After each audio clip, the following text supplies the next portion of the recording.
नमस्कार, मैं हूं रजनी सिंह और आप देख रहे हैं नेटवर्क न्यूज। वो रो रही थी, बिलख रही थी, अपना प्यार पाने की गुहार लगा रही थी, सारी उम्मीदों के टूटने पर मरने की बात कर रही थी।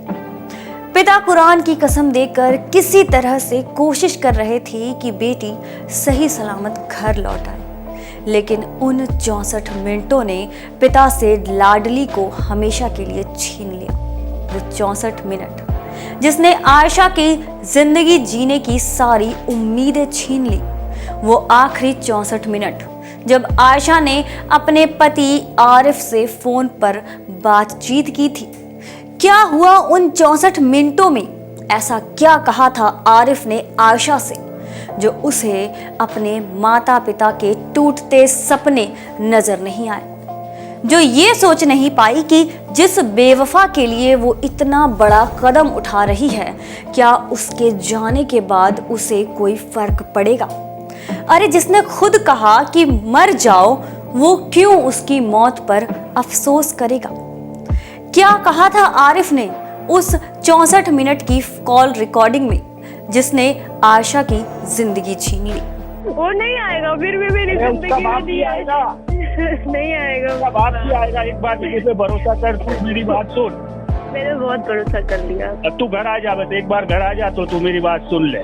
जब पुलिस ने आयशा के पति को पाली से पकड़ा तो इस दरिंदे के चेहरे पर अपनी पत्नी की मौत का गम जरा ना था। पत्नी एक तरफ मौत के मुंह में चली गई थी तो वो शादी में नाच गा रहा था। रिश्तेदारों के बीच सुगबुगाहट थी आयशा की मौत की, लेकिन आरिफ के चेहरे पर शिकन न थी। खबर मिली कि पुलिस पीछे पड़ गई है तो फरार होने की प्लानिंग कर ली, लेकिन कहते हैं ना कि अपराधी कितना भी शातिर क्यों ना हो, गलती जरूर करता है।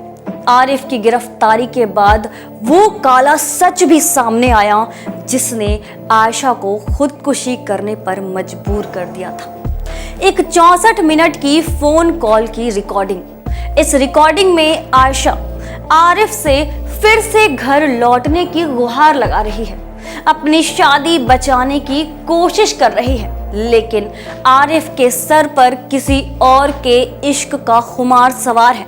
वो आयशा से कह रहा है कि उसे उसके साथ नहीं रहना है, वो उस लड़की को नहीं छोड़ सकता है। आयशा शादी के बाद आरिफ के किए गए जुल्मों को एक एक करके गिनवा रही है।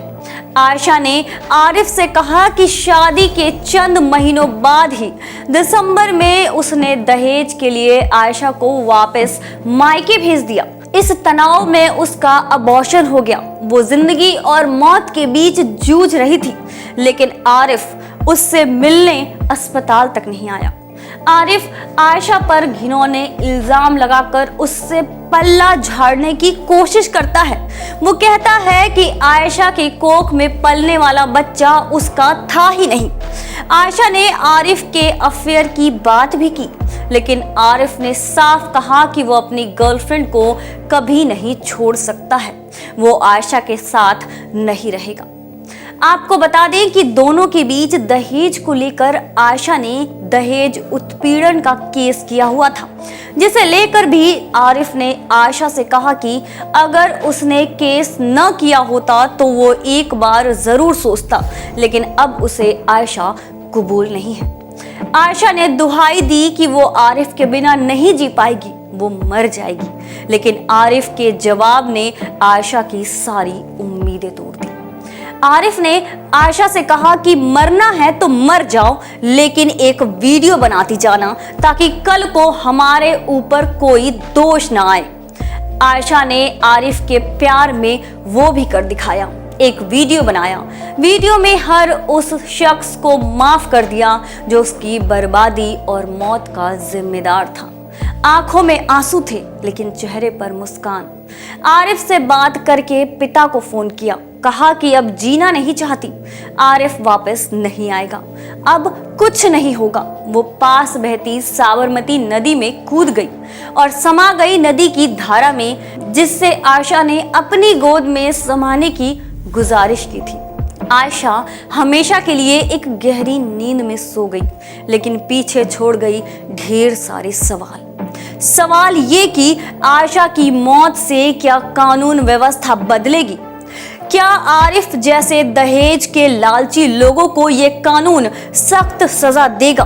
क्या आयशा को इंसाफ मिलेगा? आप देख रहे हैं नेट्रिक न्यूज, साहस सच कहने का।